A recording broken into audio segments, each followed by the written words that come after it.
Hi guys, I am not able to be here today, so I am creating this video for you so we can keep progressing. So please take out your packet and open up this page. I'm not sure what page it is. I'm sure somebody will let you know.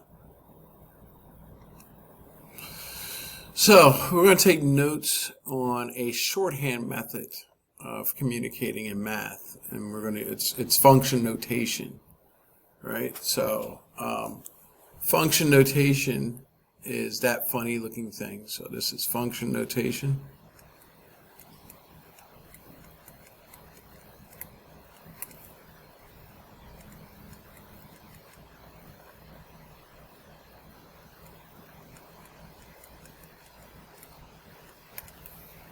All right, so function notation is what we call f of x, so we read it as f of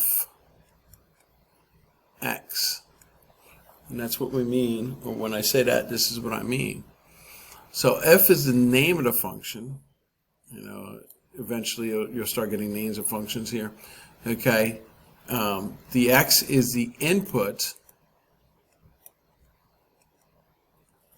or another name for input we've been using is domain.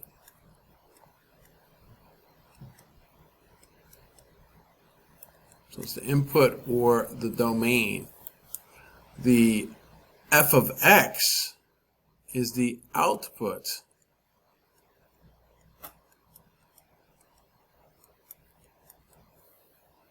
or the range.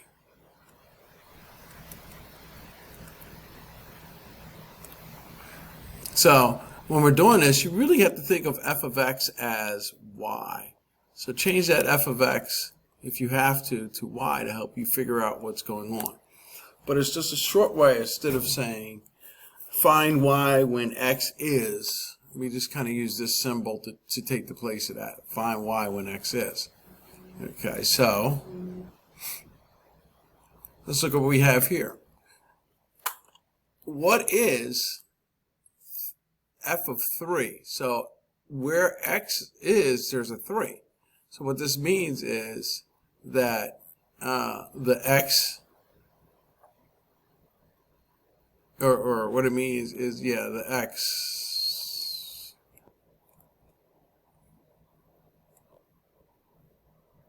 what is the f of x is really what I should have said. What is the f of x if x is 3? Okay, that's what that means. What is the f of x when x is 3? Now look at this one carefully. We have f of x equal to 5. What is x? So they're going to ask you this question. What is x? That means I don't know what x is.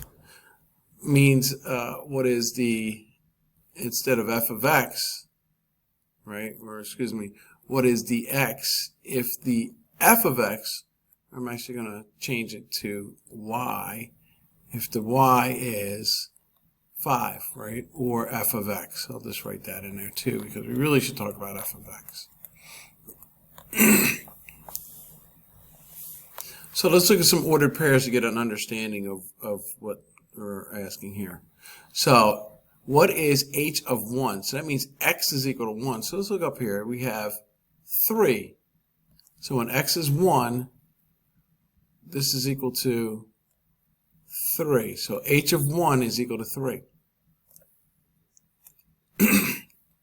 If the f of x, or excuse me, the h of x, it could be any letter, it doesn't have to be f. If the h of x is equal to 7, what is x? So that means y, because whenever you have this, we're going to change it to y.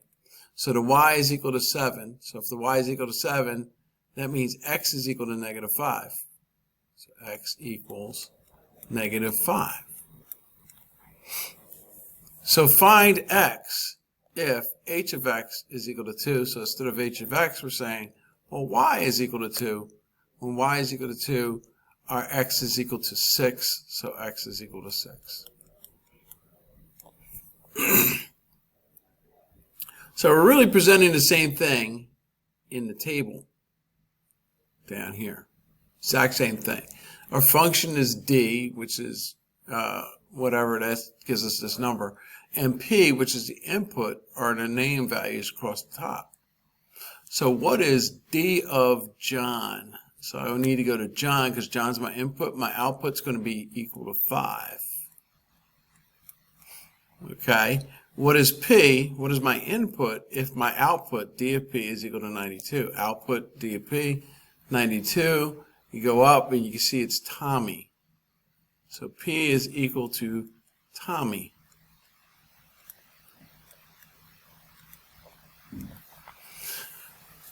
What does it mean that D of Sewell is equal to 15? It means that my output, or my range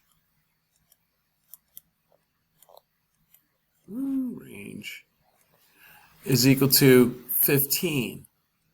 So if my range is equal to 15, my input is Sewell. So my domain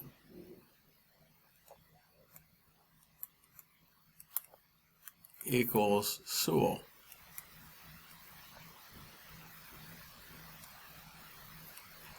So that means Sewell is 15, or when we have an answer of 15, the input was Sewell.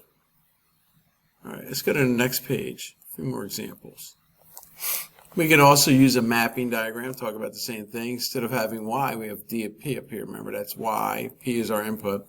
So D of Mia. So if the input was Mia, what is our output? So in our mapping diagram, go down to Mia, go across to our output. That's going to be equal to 0. This question, find P if D of P is equal to 21. That means my output is 21, and I'm trying to find my input. My input is going to be Hector.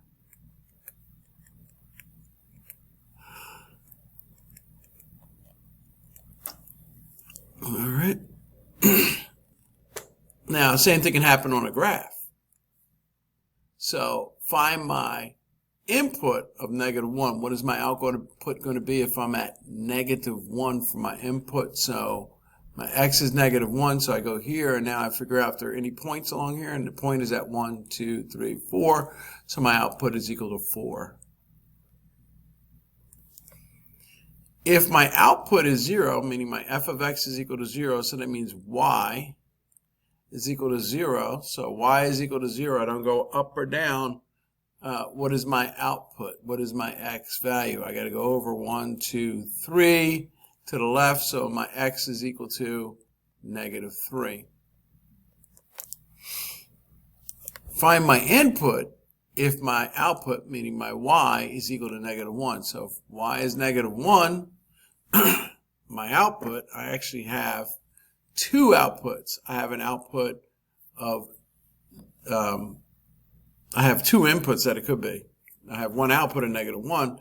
First input is going to be at 0, so I have 0, and I'm going to write this as a point, -1, and -1 on my output, f of x, y is equal to -1. I also have the answer where x is equal to 2. So 2, comma, -1 could also be a solution. So I had two outputs, which is fine. I just can't have two of the same inputs, so I got two of the same outputs. So now we're going to use a function machine. So we're going to take this x value, which is inside here, and put it in and see what we get out. So if I put in a 2, that's going to be 2 times 10. I get an output of 20. Well, now this is asking the reverse question. If your output was 50, what was the input? So we have to work backwards. So 50 is the f of x, so we can actually write it this way instead of using like the function machine. We're going to write it as a regular equation and say solve for x. What is x? Divide both by 10, and you'll see that x is equal to 5.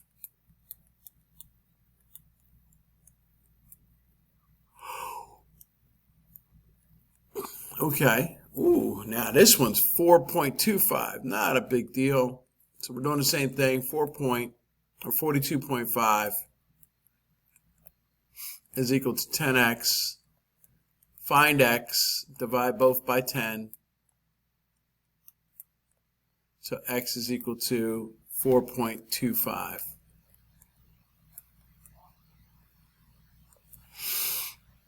Okay. Input-output machine again. So in this case, if my output is 20, so that means I have x squared minus 5 is equal to 20. Add 5 to both sides, so I end up with x squared is equal to 25, meaning that my x is equal to 5. Last one, I have an output of 4. So my output's 4. I can set it up again. X squared minus 5. If I add 5 to both sides, I end up with 9. So I have x squared is equal to 9. And then I want to take the square root, just like I did up here. I took the square root. Square root of 9 means that x is equal to 3. All right. That's the notes for today. Please do the next page on the follow-up.